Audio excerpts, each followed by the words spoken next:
Allez, bonjour à toutes et à tous. Nous sommes dans un endroit extraordinaire.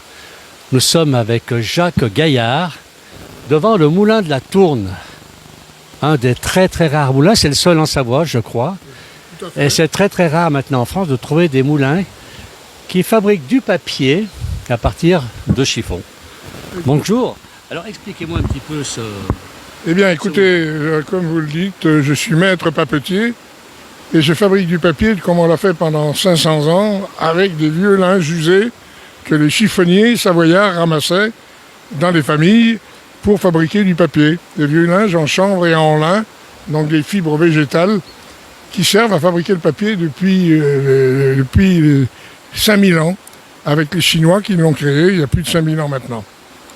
Et alors vous avez reconstitué ce... Parce que l'origine de ce moulin, c'était pas pour le papier, celui-ci.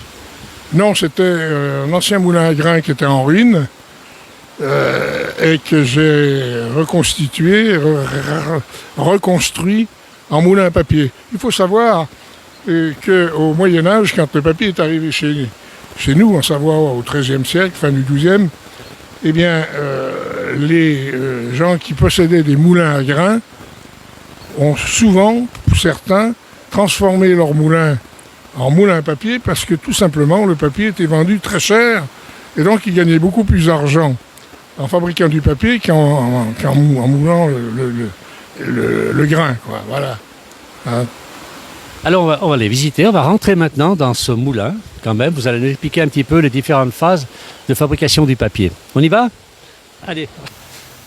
Alors on est maintenant dans le premier, on va dire, bâtiment de ce moulin, et vous nous expliquez sur un plan, une carte assez importante. On a quasiment la moitié du monde ici. Oui. L'arrivée. Le monde connu. Tout à fait. Alors, donc là vous nous expliquez, c'est les Chinois, donc les premiers, qui vont créer le papier. Tout à fait. Les Chinois, il y a plus de 5000 ans maintenant, qui ont inventé le papier. Ils fabriquaient du papier avec des tissus de chanvre, de lin, avec des vieux cordages de bateaux, avec l'écorce du mûrier. Et ce papier était un grand secret en Chine. C'était une fabrication très importante pour eux. Ils étaient très conscients, les érudits chinois et les empereurs, de l'importance du papier pour le développement des sciences, de la connaissance. Donc ils savaient qu'ils avaient une avancée sur les autres peuples. Eh bien, ils voulaient conserver ça. C'était donc un grand secret. Si on découvrait un ouvrier chinois qui aurait parlé du secret avec un étranger, c'est lui couper tout bonnement l'envie de parler. Hein. C'était vite fait. Et alors, on part de la Chine, on suit à quelque part la route de la soie, oui, au Moyen-Âge, pour arriver jusqu'en France. D'abord, voilà. on voit Troyes, bien sûr, hein, c'est connu, et puis Faverges. Et pourquoi Faverges ? La route de la soie, c'était la route naturelle de la progression des technologies qui venaient d'Extrême-Orient et des marchandises qui n'étaient pas connues, la soie notamment, la route de la soie, et puis d'autres choses, la poudre à canon, toutes les inventions des Chinois. Arrivé en Europe par Istanbul, par Bagdad, par Venise, les Vénitiens et les gens de Gênes, cette technologie va arriver en Savoie par l'ancienne voie romaine qui traversait les Alpes et qui allait jusqu'à Troyes. À Troyes où il y avait, pendant des centaines d'années, une grande foire annuelle. Les fabricants de papier italiens, de Fabriano en Italie, amenaient leurs marchandises jusqu'à Troyes. Traversaient donc le Mont-Cenis et le Mont-Saint-Bernard, et c'est à Planchérine, à côté de Faverges, que le premier moulin à papier va être créé à la fin du XIIe et le début du XIIIe siècle. Premier moulin de Savoie. Alors, ici, vous nous avez fait une reconstitution d'un petit moulin à papier. On va s'approcher un petit peu avec la caméra et on ira voir ensuite. Donc, voilà un petit peu le fonctionnement des machines que vous nous expliquez maintenant, Jacques. On va passer ensuite dans l'atelier. C'est assez extraordinaire comme voit. On voit la cadence et donc on a la roue à eau, la roue à auget, c'est pas une roue à eau, mais c'est une roue à auget que nous avons dehors, et donc la reconstitution, comment fabriquer autant du papier. Voilà. On va continuer, on va passer dans le deuxième atelier. Alors voilà, là nous sommes avec Jacques maintenant, on va commencer par le commencement, on va dire. Hein. Donc là, on a des chiffons. Des vieux linges usés que les chiffonniers ramassaient dans les fermes, en ville également.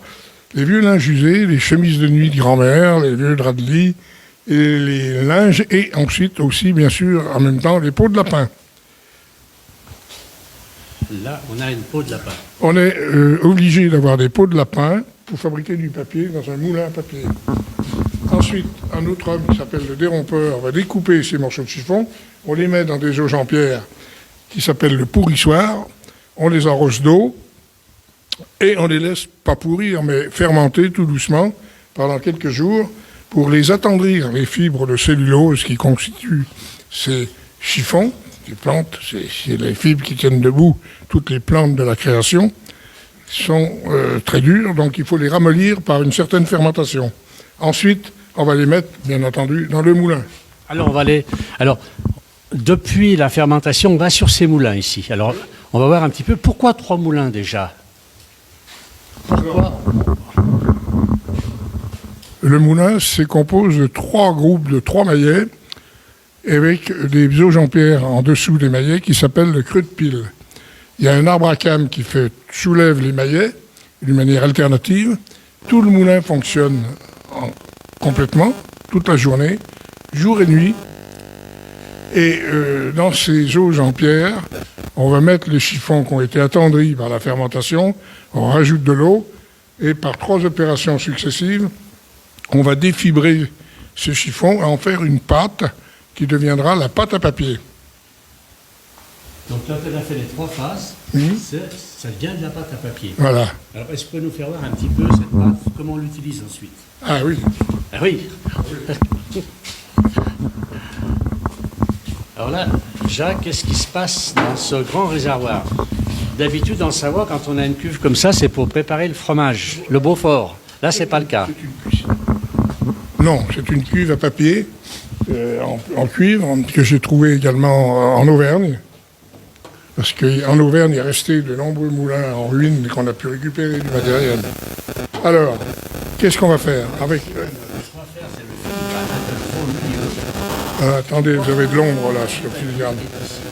Voilà. Ça, c'était la marque de fabrique du maître papetier. Chaque moulin a sa marque, ce qui permet d'identifier la provenance des documents. Hein. Voilà, ensuite... Dans ce bac, on a donc comment on appelle ça? On a la pâte à papier donc, qui a été ramollie, qui était... Voilà. Moulin, et oui. Maintenant, on a rajouté beaucoup d'eau. Ça dépend l'épaisseur du papier, le format, ça dépend de ce qu'on veut faire. C'est le savoir du compagnon ou du maître papetier qui va déterminer le travail, l'ouvrage, terminé une fois, c'est-à-dire la feuille, son épaisseur, sa qualité, etc. On prend le tamis qu'on appelle la forme.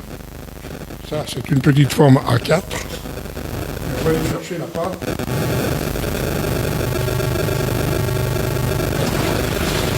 Et voilà. On va l'égoutter, la réguler. Et on va laisser couler l'eau. On voit quand même les morceaux de tissu encore. On dirait du feutre. On dirait du feutre. Et alors, est-ce que les formats, là vous faites un format A4, c'était un format standard déjà à l'époque du Moyen-Âge? Non, quand même pas. Non, à l'époque du Moyen-Âge, il y avait des formats qui étaient différents. Il y avait une régulation qui correspondait ensuite, bien entendu, aux travaux de Gutenberg à partir du XVe siècle. Mais il y avait des formats, chaque moulin avait plus ou moins ses formats à lui, c'était pas possible, c'était différent, ce qui permettait aux imprimeurs d'avoir des problèmes ensuite, par la suite, après l'invention de Gutenberg, parce que les provenances des papiers des moulins étaient différentes au niveau format, et c'est là où une certaine régulation s'est faite avec des formats qu'on appelle par exemple le raisin. Le raisin, c'est 50-65, le carré, 44-62, des formats comme ça. L'AFNOR, c'est-à-dire la normalisation, remonte à une trentaine d'années maintenant. Et maintenant, on dit A4, c'est 21, 29-7, c'est l'influence des anglo-saxons qui sont venus se greffer sur notre pouvoir européen. Alors, on est à la feuille ici. Le maître papetier s'appelle, le premier qui fait la feuille s'appelle l'ouvreur. Il ouvre la feuille de papier à la vie, met au monde la feuille de papier. Cette feuille qui va supporter les mystères, les lettres d'amour.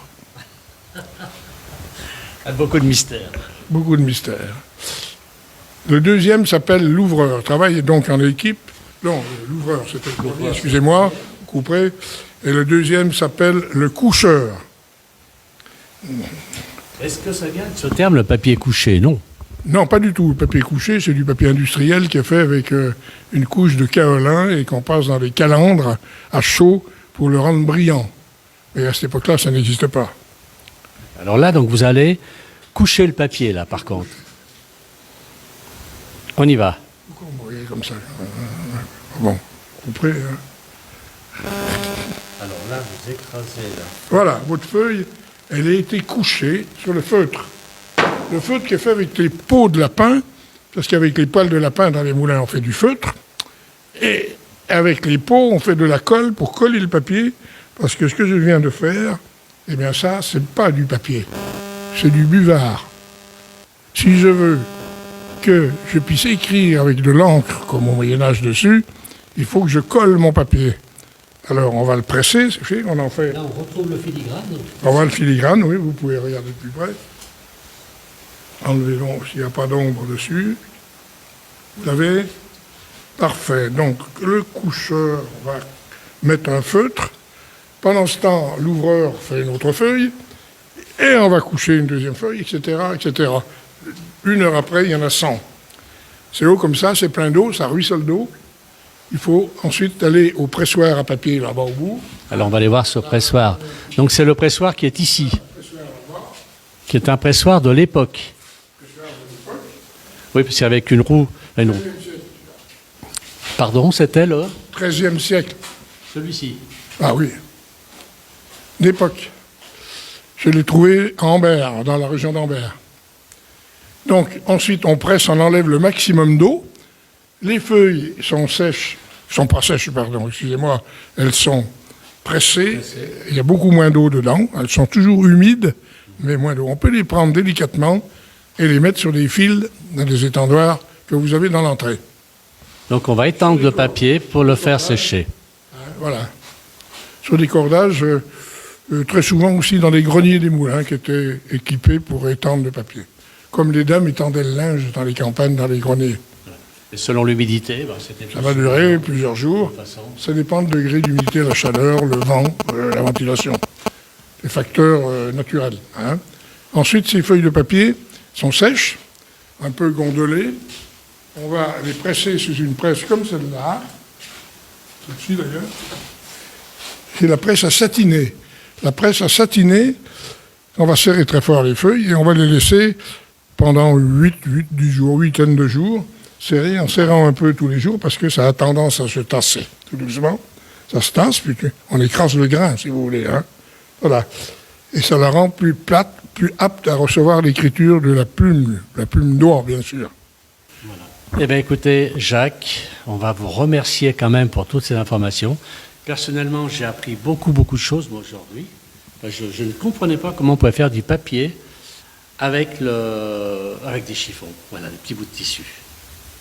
Hein? Voilà. Merci beaucoup. Merci beaucoup, vous êtes venu me voir. Eh bien, merci pour nous avoir enseigné toutes ces choses. Voilà. Voilà, j'ai appris beaucoup de mots en français qui étaient très intéressants. À votre service. Merci bien.